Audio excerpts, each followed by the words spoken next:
Welcome back, everybody, to the channel. Hey, thank you guys again for all the support you've given me up until this point. Hey, look, I know I didn't do a video last week. I had some stuff going on, but I promise I'll give you guys caught up to what happened. Look, it's been a great weekend thus far. We got our football back from that shame Hall of Fame game that we had last week. But hey, we got the actual regular dosage of preseason football. So hey, football is in the air. Hopefully, a lot of more people are enjoying the festivities. No matter if your team won or lost, it doesn't really matter. We got our game back. We don't have to continue to watch useless talk show videos or talk shows that come on TV that should be on football should be on in this place. We don't have to watch reruns of Jerry Springer or nothing like that. We get our game back. So hey, kudos to everybody that stayed the course and we made it. We back. So hey, break out your favorite pulley, your favorite pullover, your favorite hoodie, your favorite hat, whatever it may be, your coasters, whatever you have to show your fandom off, break it back out and put it back on the table and let's get it going. So hey, we had a good weekend of football, some surprises, but then again, it is the preseason, so not a lot of starters are playing. As you guys would imagine, they're not going to play a lot of reps when it comes down to the preseason because, as we've seen already, there's been a ton of injuries. Right, some of them have been pretty bad. Some of them have been kind of like routine type of stuff, a tweak here or there, ankle roll here or there. We did have some that bit the Ravens. Unfortunately, we had Bilal Coney tears ACL, MCL. Such a very very unfortunate event. Reason why it's unfortunate. It was unfortunate for anybody to tear their ACL or MCL in the preseason because the first thing people say is that, hey, it was a meaningless game or it didn't matter or whatever it may be. And I'm not that type of person to say, okay, look, we shouldn't have been playing this person in this particular game. I believe that, hey, if the coaches said that they want to see what this person looks like in real game reps, I'm all for that. I'm not the person to say, hey, this particular person shouldn't play. Now, there should be some kind of rep counter, if you will, to saying, hey, okay, if this guy is one of my starters that I'm trying to use to go win these 17 games for me, then yeah, I need to basically limit them and put them on a snap count, if you will. And if that is the case, those are the ones that I'm basically sitting here saying, hey, look, I got some kind of reservation of playing them the entire time in the preseason and whatnot. The other thing too is not to spoil everybody's party or whatnot, but the preseason is not an indicator of, hey, your team's going to go 17-0 or your team's going to win the Super Bowl or anything of that nature. All it is basically saying it's a good measure of your depth pieces that you have and how deep you are in certain positions and whatnot. That's really what it is at the end of the day. Because we've seen some teams go over in the preseason. We've seen some teams go undefeated in the preseason. It doesn't really matter when it comes down to it, especially because some teams that you play on maybe not even be in the, maybe not be in the, maybe not or even in the same conference as you. So, for instance, the Ravens, the next game the Ravens play will be against the Dallas Cowboys. If I remember correctly, the Ravens do not play the Cowboys this year in the regular season. So right then and there, it's one of those games. It's like, all right, okay, who are we playing the Cowboys to get ready for or whatnot and so forth. So for me, I love it just because we get a chance to see what the rookies can do. I also love it because I get to see how much trust do the coaches have in some of those young players.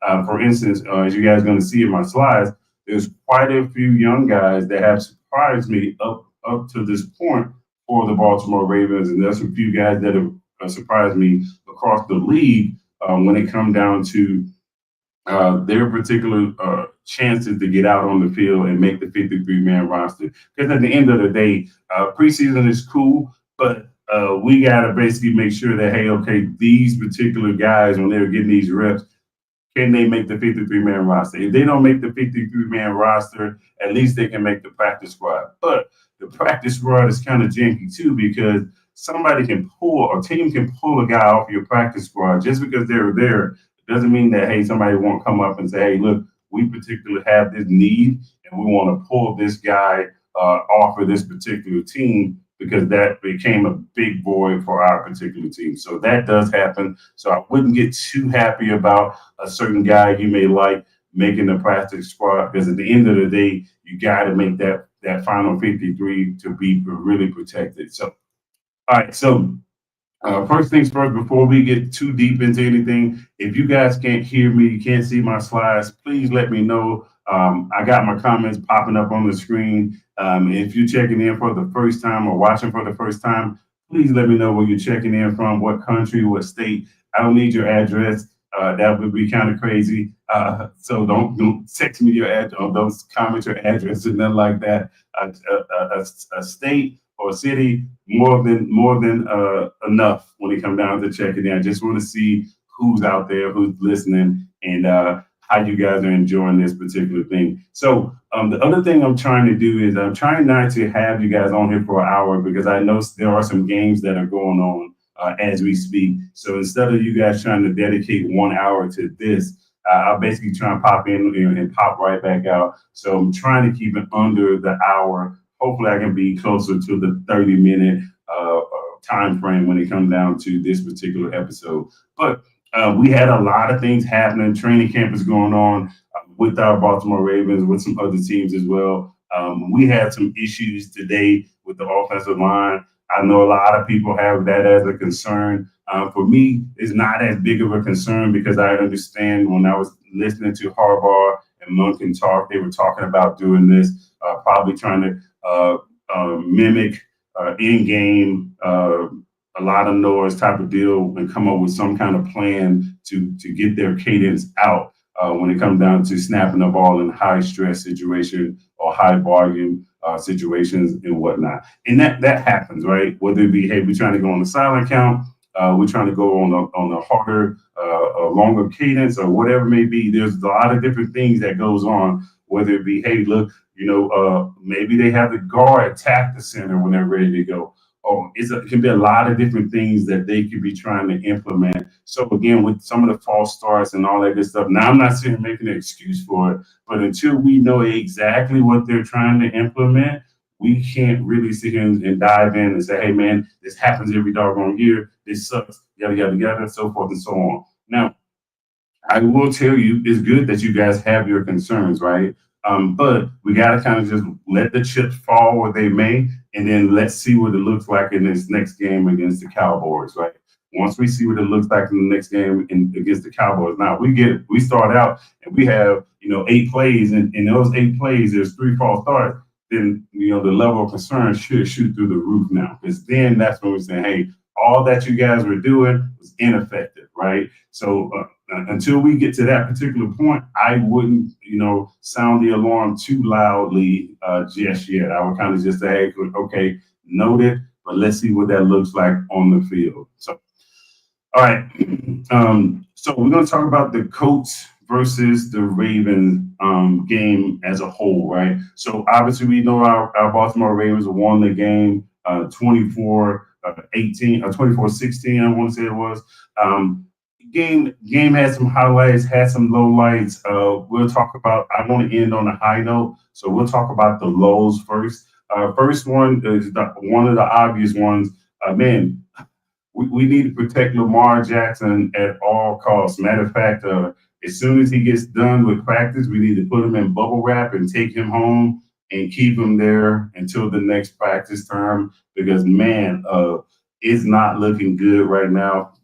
As far as the QB room for the Baltimore Ravens, if they have to come in and play meaningful reps. Now, again, like I said, it's not a super high level of concern, but it is interesting seeing that, hey, we couldn't get 100 yards passing between 2 of our quarterbacks when it comes down to the backups for the Baltimore Ravens. To me, that's the bigger issue when it comes down to the backups to Lamar Jackson. Because if we get a big lead and we put those guys in, and those guys can't conserve that or preserve that lead, that is a big issue, a big issue. Because we know we've seen it.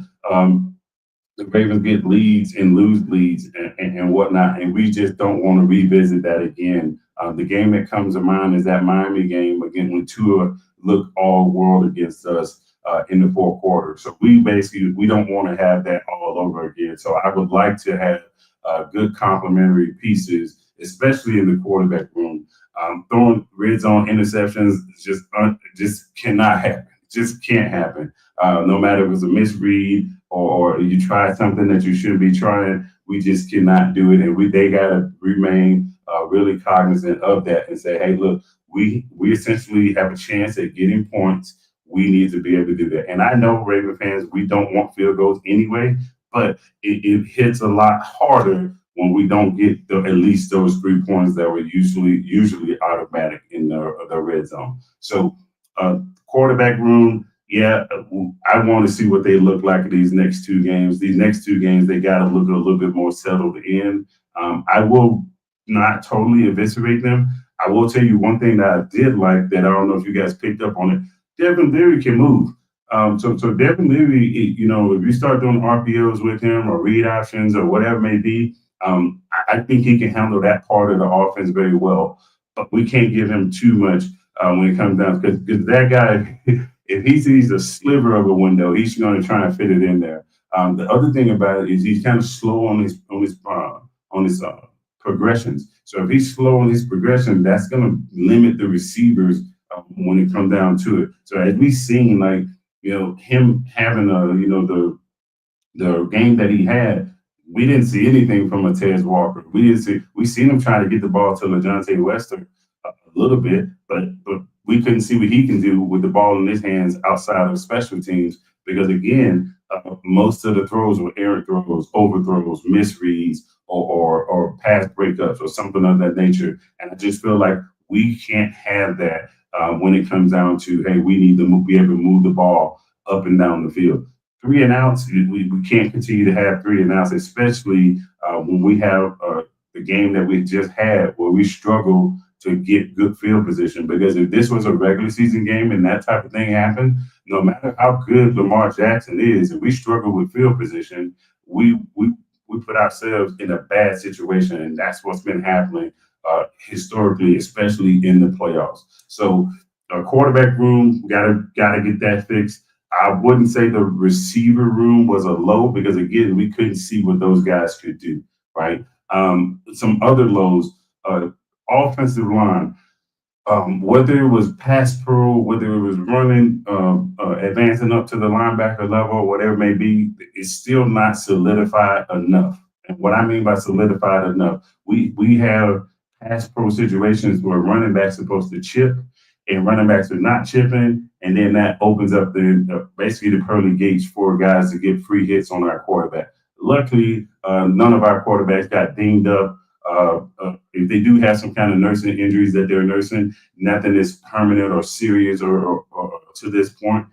So we can be happy for that, but I don't want to go into a season knowing that, hey, we still have blocking or schematic issues or an effort issue or whatever it may be. And I just don't like that because for me, I need to make sure that, hey, offensive line is a strength for the Baltimore Ravens. I would love to have that as a strength to where it stands out to where we can go in anywhere, in any situation, and we can run the doggone football.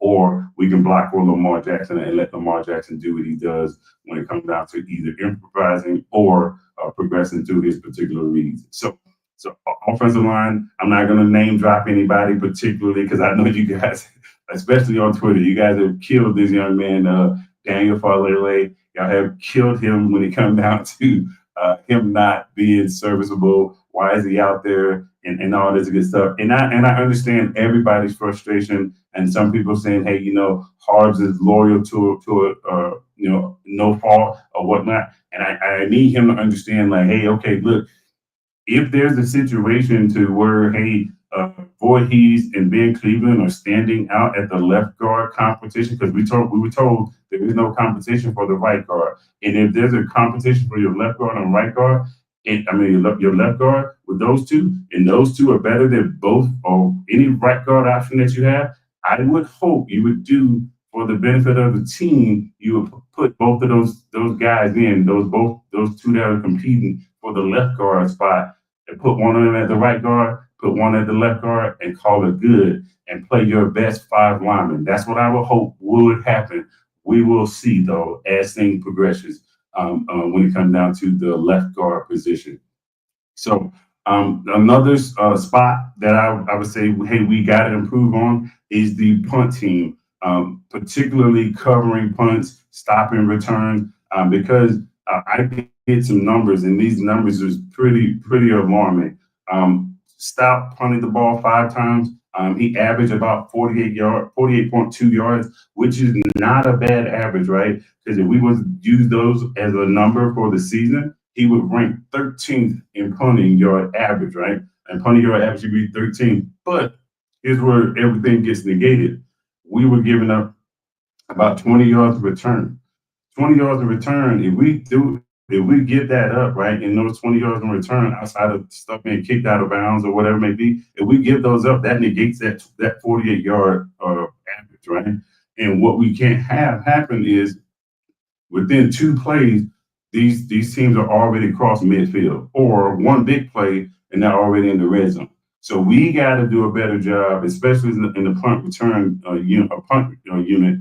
We got to do, or the Ravens got to do a better job of fielding those punts and making sure they get people on the ground, or coffin corner punt it, whatever you want to call it, and let it bounce one time and go out of bounds. We got to diagonal punt it, or taking and say, hey, look, we're trying to put it out of bounds without shanking it or whatnot. Now, he did have a big 63-yard boom, but again, all that is negated with a big return. You're giving up 25 yards on a 63-yard punt. That's only a 30-yard change of field position. So I think we got to get better at doing with those particular things.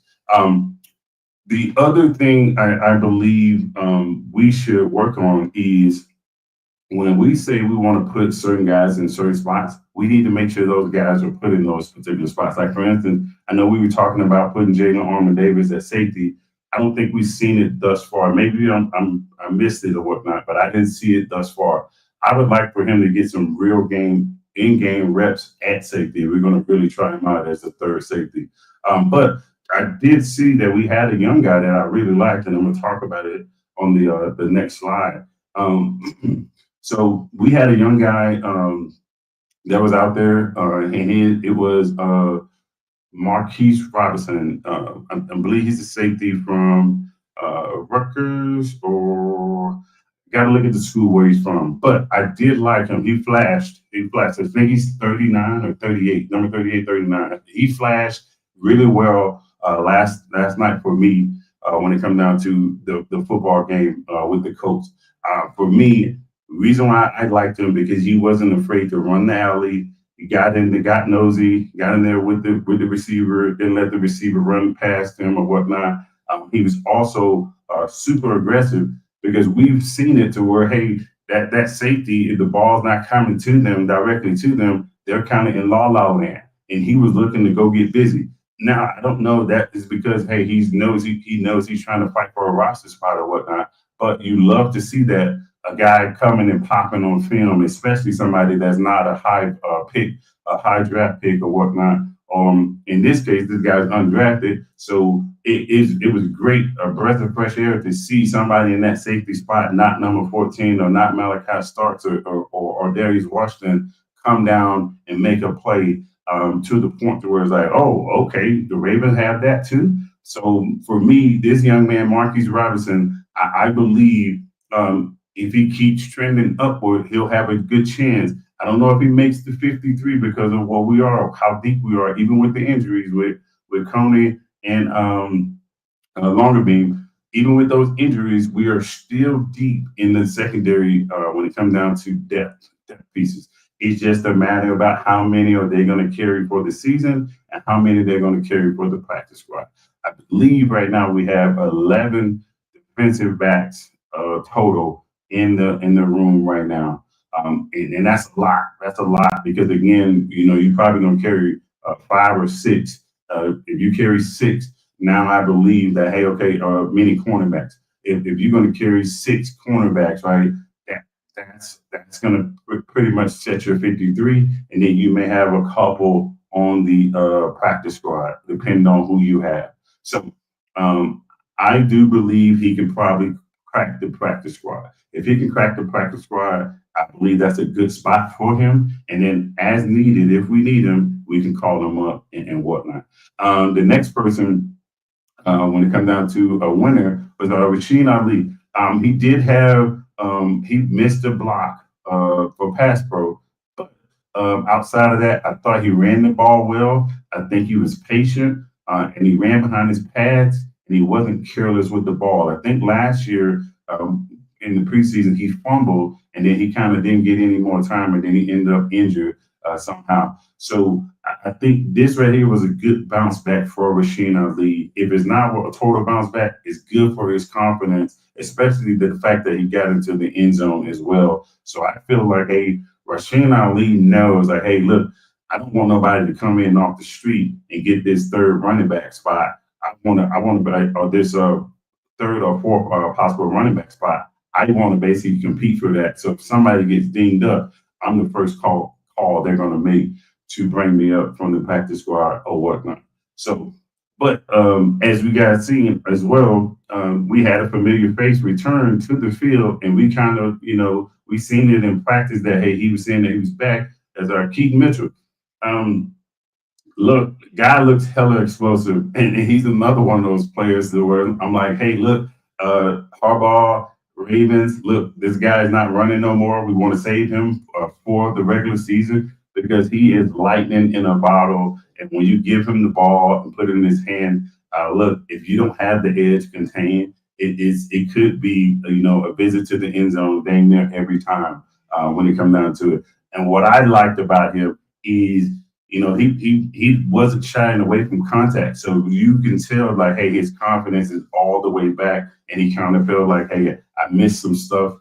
This is what I wanted to do, come back and do. And I think that hey, now he's back. He's got that first game out of his way. I think he's only going to trend upward from here. So shout out to Keaton Mitchell for working hard to getting back and not taking his time to come back and whatnot. And he just basically said, hey, look, whatever you guys need me to do, I'm able to do it. And he did it with grace. And so now I believe he's going to probably be even better than what he was pre-injury. Another person that stood out to me was a young cornerback, DeAndre Jackson. I think he was from Illinois State. I think it's an Illinois State cornerback. Again, one of those guys that was out there late in the game. The Colts were trying to get back into the game, and they kind of held their own. They got a couple of defensive stops. They did what they needed to do. They didn't fold under pressure, and they kind of knew like, hey, look, this is our audition to keep doing this or keep getting reps late in the game and whatnot. And I just, again, like I said, if the Ravens are looking for that number 7 and number 8 corner to have in their back pocket, I think this young player could be one of those guys as long as he continues to trend upward and do what he has been doing. Because again, this guy was recognizing plays. He was jumping balls. He was getting into the receiver's pocket and ready to swat the ball away. And he was not kind of lackadaisical, and the moment wasn't too big for him either. So I think those two guys with Jackson and Robinson, if an emergency situation comes up, I believe these two guys would be, if not the first call, definitely the second call if something goes wrong in the secondary. The next guy is TJ Tampa. I knew what TJ Tampa could be. We watched a lot of his tape on our draft shows and whatnot. We've seen what TJ Tampa could do when it comes down to him being aggressive. His natural instincts to read routes, his natural instinct to be able to go down and cover almost like a box safety to a certain degree. And I felt like he highlighted a lot of that in these short reps that he got. And I just feel like, again, this further aligns with my agenda. If we need a third safety, I know a lot of people like Jalen Armour Davis. He had a decent game, but I'm saying I like TJ Tampa to get some reps there as well because TJ Tampa is kind of like the same player, but he's been doing it as well, and he doesn't have the crazy injury history thus far as a Jalen Armour Davis. So I feel like, hey, if Jalen Armour Davis is not the guy or no longer in consideration of it, I believe TJ Tampa should get some looks at it because of how fast he's able to recover and the ground that he's covered. He plays bigger than what he really is. I think he's like 6'1", but at times he looks like he's every bit of like 6'3" when it comes down to covering the field and recovering. And then he's also not afraid to tackle. So again, I think having TJ Tampa in the mix would be very, very wise if I'm the Baltimore Ravens. So the next guy is Jay Higgins. Man, look, it's hard not to love this player right now. It's so hard because again, this guy's all over the field. You know, whether it's trying to get down in there and get sacks, whether it's trying to get TFLs. Guy is a great coverage linebacker. Like it's crazy actually watching him when it comes down to the discipline that he's showing when it comes down to getting into your drops as a linebacker. That is huge because again, yeah, we gave up some quarterback runs or whatever it may be, but I know if we have zero out there, zero will make sure we limit the quarterback runs. But we've always been talking about, at least for the last 4 or 5 years, we've been talking about the Ravens having a good coverage linebacker to help complement what Roquan does, right? And I believe this guy, if Simpson doesn't, turn the corner, if Buchanan is not ready for whatever reason, I feel like this guy could creep into the discussion late in the season of playing alongside Roquan Smith. Some people may think I'm crazy, but I sit here and say, hey, look, based off of the division that we have, based off the receivers that we're going to face, we need somebody to be able to cover the field, intermediate routes in the middle of the field and whatnot. Not sitting here saying, hey, Roquan is incapable of doing it. What I am sitting here saying is that, hey, if I got to put a linebacker on a receiver or I got to put somebody out in either side of the hook curl zones, I would want this guy out there, Jay Higgins, based off what he has been doing thus far. He's shown that he's more than capable to do this, and he's ready to go when it comes down to his effort and whatnot. To me, it just looked like, hey, he should be getting more and more reps in practice to where now he's slowly but surely cracking the rotation when it comes down to the linebacker position. So some other winners there's not on here, but they're no-brainers. LeJohntay Wester. Look, me and a couple other Raven fans, we already knew because we're out here in the western part of the United States. So we watched the Colorado games. We've seen what this guy was able to do. Another Florida kid as well. So, again, Florida Ravens, that's what it is. We're still talking about, we're still recruiting Florida players, people that played in the state of Florida or from the state of Florida to come to the Baltimore Ravens. And I love it because this kid has worked his tail off even to stay on the field in Colorado. He didn't, mope and gripe because he wasn't the number one pass option or whatever. A lot of people looked at him as like he's just a gadget player and these type of things that he wants to show like, hey, I'm more than just a return guy. Although that punt return was electric, right? We did see him get free on some routes, and now I hope the Ravens use that. I hope the Ravens sit here and say, hey, look, if we want to put together a Lamborghini package, if you want to call it that, to where him and Zay are on the field at the same time, I'm all for it. Let's see what it looks like. Because again, I feel like, hey, we have to maximize the opportunities we have in front of us right now. Because nothing against Zay Flowers, nothing against Rashad Bateman, nothing against any of our receivers. I just felt like, hey, having a complement to what we already have when it comes down to the length of the receivers, the speed of the receivers, the possession ability for the tight ends and whatnot. I just believe having that lightning in the bottle, man, it could really break a game open for you or give you an advantage against one of our rivals or one of our stumps that we haven't been able to get over when it come down to Kansas City or Buffalo in the playoffs. So if we run into those teams again, I feel like, hey, having this particular type of roster, I believe this will give us a one leg up in the competition defensive wise for them going against us. So some other guys that we could I mean I like to see a lot more. A lineman that I liked it of what when he was in the game was No Boom. No Boom was basically he was holding it down at the right tackle spot.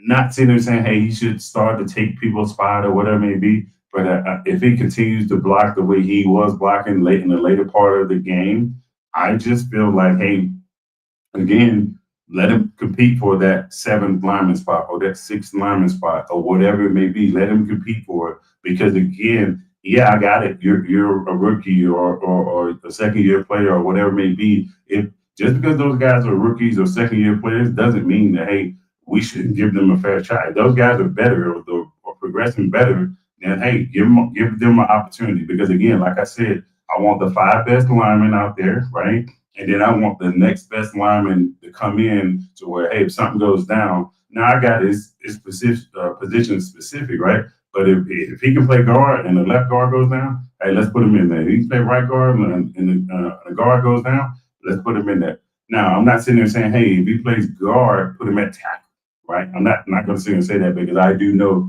when it comes down to tackle, you got to be able to post and set your feet, and you got to be able to recover well. And I understand everybody doesn't have those particular attributes, right? Case in point, Daniel Falele, right? So as big as he is, he lost the weight and all that good stuff. That's cool, right? But I probably would never put him at tackle. And the reason being is because you guys seen it. Ken not going to really absorb defenders, not going to really recover it well, and he's kind of clumsy when it comes down to being nimble and whatnot. So like most players, if they get in that situation, they can kind of absorb the punch, and then they can fight through it and get back right. With him, it was just like, hey, you beat. It's no recovery. It's over. It's done. And it's just like, man, like anybody outside of Lamar Jackson, they're probably gonna get sacked, right? So again, it's actually kind of scary seeing that from an offensive lineman, especially at this day and age, because the guy, he again, it's not like he wasn't given any reps. That's the other alarming thing about it. So we got to make sure we again fix that, and if that a younger guy ends up being the best six or the best seven, I'm okay with that.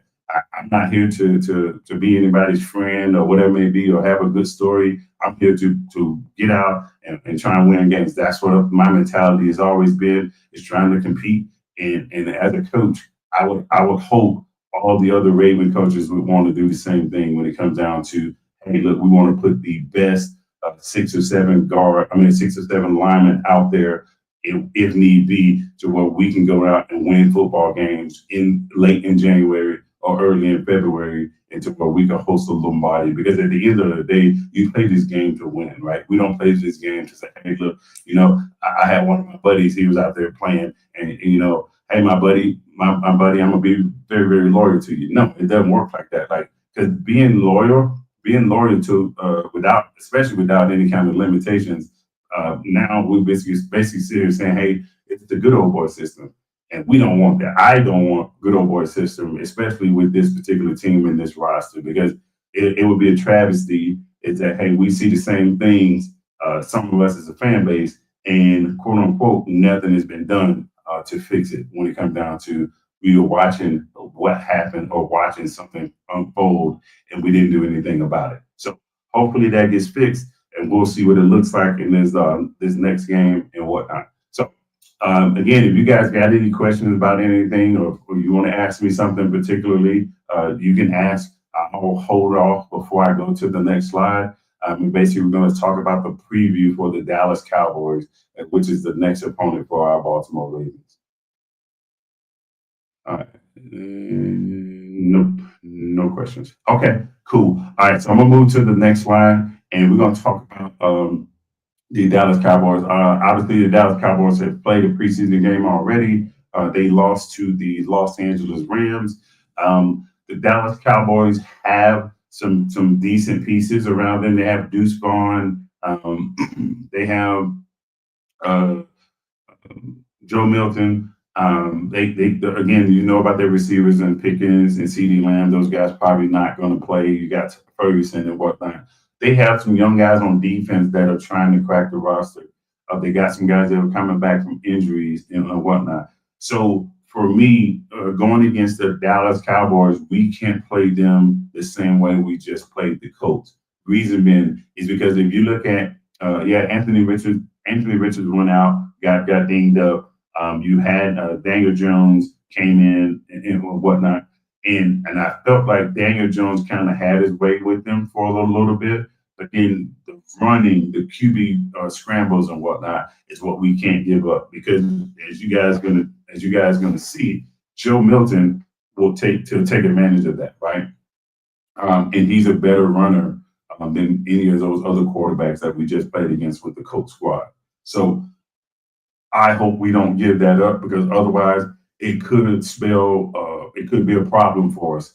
The other thing about this is like, hey, we got to limit the Cowboys' run game, right? Limit their run game, limit the explosive plays, and then we can kind of say, okay, look, all right, we want him to become a passer that's going to take what the defense is going to give us. Because if you guys know anything about Joe Milton, right? Uh, the scout report on him was he's a raw quarterback. He's underdeveloped. He's basically going to force some things at times and whatnot. So if that is the case, right, that fits right into our hands, right, or that plays right into the Ravens' hands. So as long as we can get them to be antsy and get them to try and get the ball out quicker than they expected to, I think we are in for a good treat when it comes down to winning this particular game. So with the Cowboys, right? So defensively, right? Defensively, they got the young pass rushers. I can't pronounce his name, but they got two young pass rushers. They got two good linebackers that they got in this year's draft, last year's draft, and they have an okay secondary outside of their normal guys between Diggs and Bland and whatnot. So I feel like, hey, we need to come out and handle our business and not let them get their shine. Because I will tell you, if we get into a fight with them offensively, basically a shootout, I just don't see us putting up enough points, right? So we got to basically, again, limit their scoring and then do what we do as the Ravens and defense when it comes down to limiting their run game and taking away the big pass plays. We take away those two, I think we'll be fine, right? And I'm not saying hey, we got to have negative yards running for them defensively. I am sitting there saying, hey, we can't give up 150 yards. We can't give up 3 rushing touchdowns or whatnot. So we got to come out and do our thing. I do want to see something from the Ravens. I want to see if like I said, I talked about Jaden Armour-Davis. I talked about TJ Tampa. I want to see if either one of those guys is going to get reps at safety. Because reason why I'm asking that is because right now we don't have that answer thus far. So I would want to see if that's a real thing or we just talked about it as a talking point after a practice or whatnot instead of actually doing it. Because we heard about these guys taking reps at safety, not TJ Tampa, but Jalen Armour-Davis. We heard about them taking reps at it. I would like for them to get a real in-game rep of it and see what it looks like. Because I feel like, hey, if not him, definitely TJ Tampa, and then let's see what it looks like. Because I feel like, hey, TJ Tampa roaming the middle of the field or having a third or whatever it may be, I just felt like that would only add to what we already have. But I missed one guy. I forgot to talk about him. Mike Green.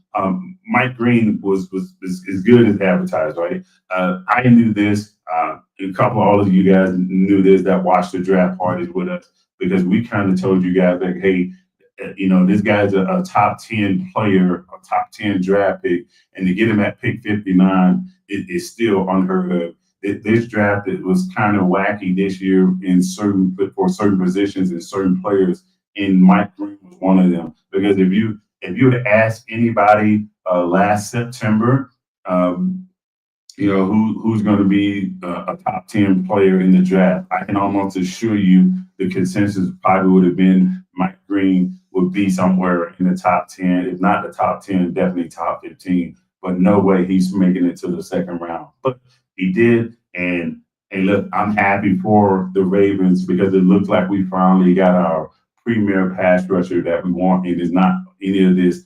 Hey, this particular person has to be developed, or this particular person it has to slow down for them, whatever it may be. This guy has a good enough arsenal that he's able to tap into, has great bendability, has great recovery, is a willing tackler in the run game. So he has everything we need, right? And it's not like he's 5'9" or 5'11" or something like that. The dude's 6'3" and 250. So again, that's good weight, good height, and he got the attributes. So right then and there, I just felt like, hey, as long as we have somebody alongside of him, and right now it looks like he's going to be Calvin North. As long as we keep somebody beside him, on being on the other side of him, opposite to him, I feel like, hey, you won't get double teamed. You did see a lot of the double teams after they realized, hey, wait a minute, we can't go at this kid with one player. We got to go at him with two. And sometimes it looked like they wanted to triple team him. So again, we got to have somebody that win the one-on-one matchup if that happens, or if I know I got free reign, I need to basically take advantage of, kind of like David Ojabo did when he got the good hit on Anthony Richardson. So I expect those type of situations to happen.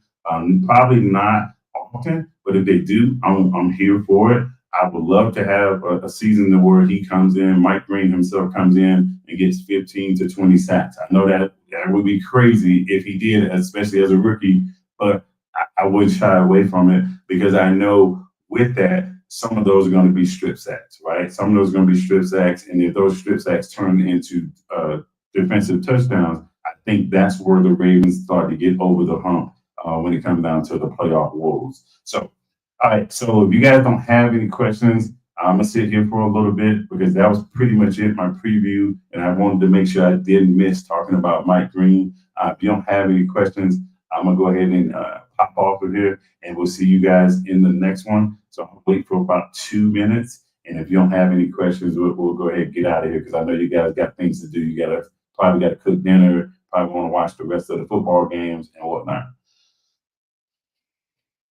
All right, cool. All right, cool. Hey, once again, hey, thank you guys for all the love and support you've given me thus far. If you guys have any questions or comments before as this thing is ending, please inbox them to me or send them in the comments somewhere or reach out to me on my social media platforms on Twitter, on Facebook, on YouTube. It doesn't matter. And then I'll try and get your questions answered. If you got a video that you want me to break down or something that you want me to break down, please let me know. I'll try and get that done for you guys. Again, thank you. And if you haven't already, please like, share, comment, subscribe, all that good jazz. Okay. All right. Until next time, I'll see you guys. I love y'all. Have a good one. Peace.